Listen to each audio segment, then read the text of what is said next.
he needs. Not when the federal government comes out and says this, he's already falling back. Like I said before, he's acting like a lady that they just touched like this and he'll calm down. That is just it for me.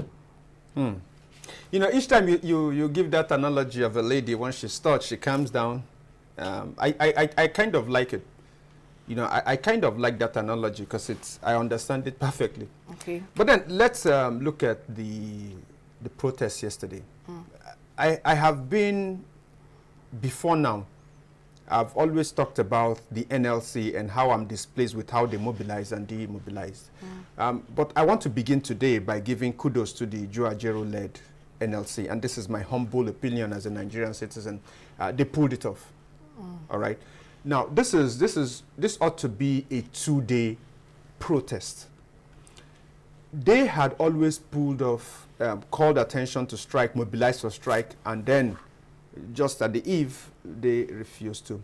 Now, when one looks at, because for every situation, one needs to look at that very situation for its own merits. For this very protest they are embarking on, they have really weathered the storm. If you look at the threats coming from the police, I call these are subtle threats though, subtle.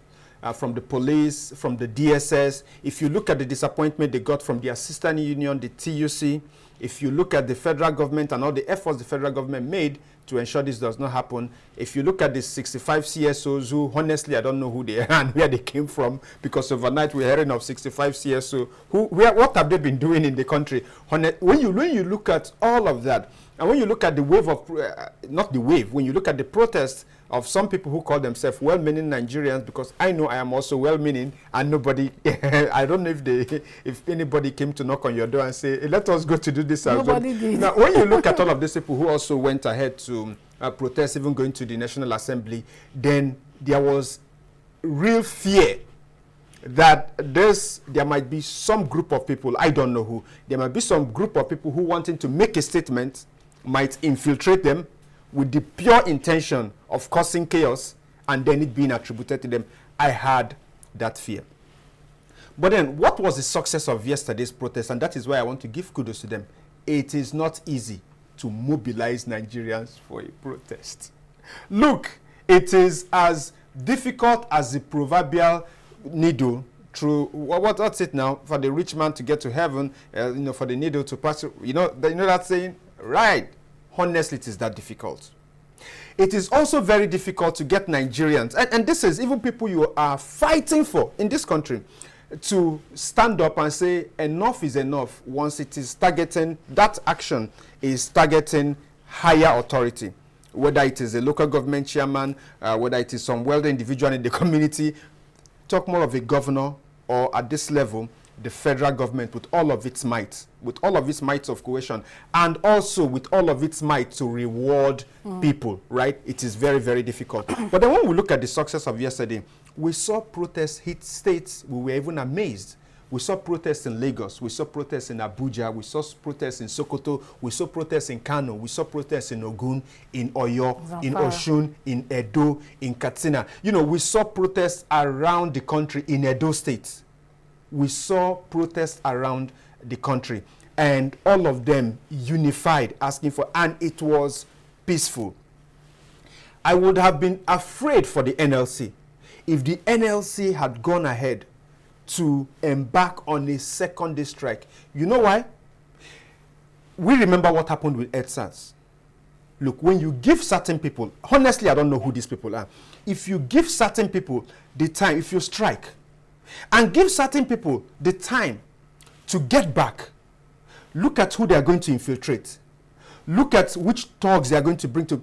The second day what would have happened today, and I can tell you this for free, what would have happened today would have been something that will make even those in their support to begin to say, I didn't sign up for this. It happened in NSAS, where you hear people telling you, I supported this. I was impressed with the youth coming out to speak out. But this looting, this raping, oh no, I didn't sign up for this. Killing of policemen, I didn't sign up for this.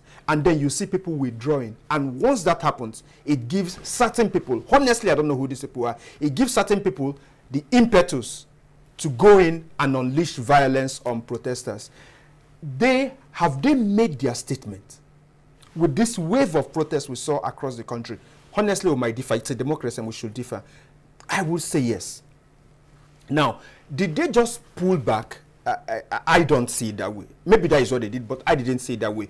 What I actually give them kudos for was, after protesting, they made that show of taking the letter, and the NLC chairman himself led that march to the Senate, where they delivered a 17-point, ultimatum to the federal government.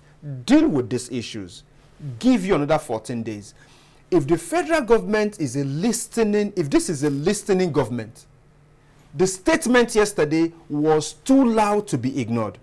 That Nigerians who were not necessarily only government workers trooped to the streets across states, because when you look at the states that protested, you want to say, these are strong bases of some people.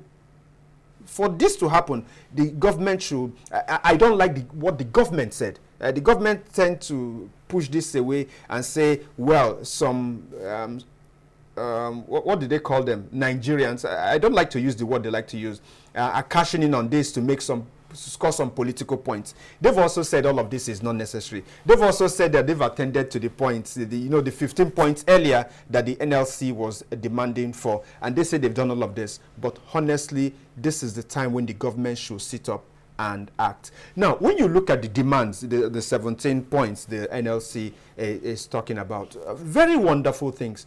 Do I think this government can do it? I have my doubts. I have my doubts looking at the steps this government has been taking, even though if I was someone in a position to advise the federal government, I would say, listen to these guys.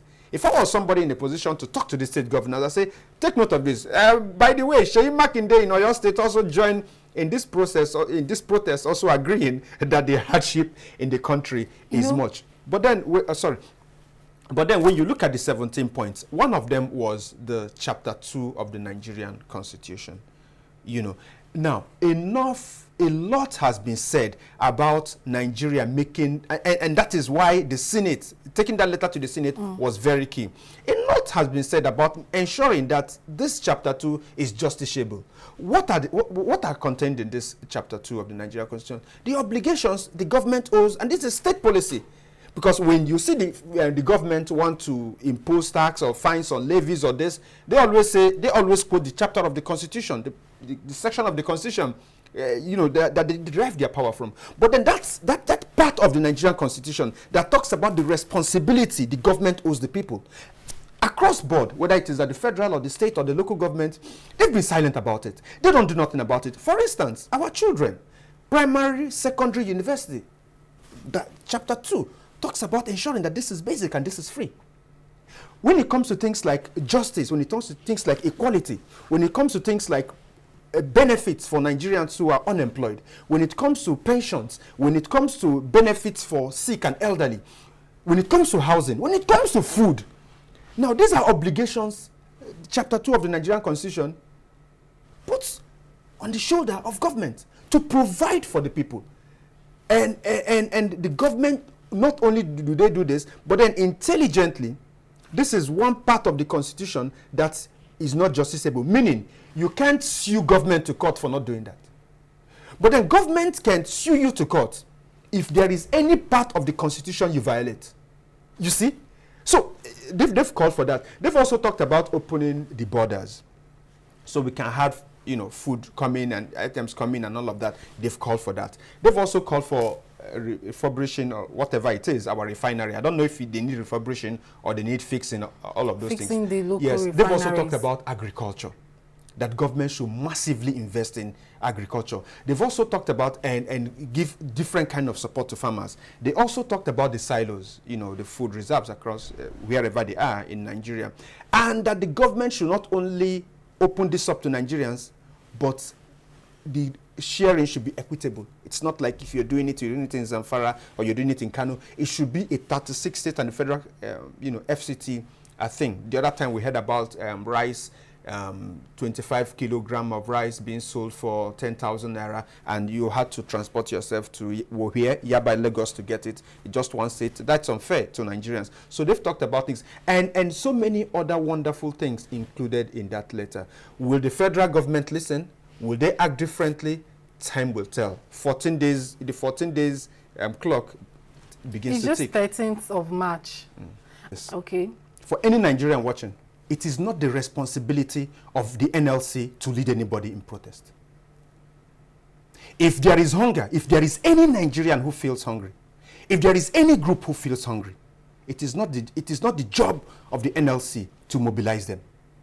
It is the responsibility of every Nigerian to take advantage of Section 39 and Section 40 of the Nigerian Constitution and hit the streets if they feel so pinched. The NLC has a responsibility for those within this rank. Just like you talked about what happened in Enugu, and you said, Ohaneze has a responsibility, for Ndibo, right? But then it is a democracy. Ohaneze cannot command that Ndibo do not protest. They can only, okay, this is what we think. Give you reasons. Some people will listen, some won't listen. In a democracy, you can't force people. And so when the NLC mobilizes and does this, if there is any group of people, if there's any group of people who feel like, no, we not agree, the streets are still there. The streets have not, the NLC do not own the streets. The NLC do not own anything.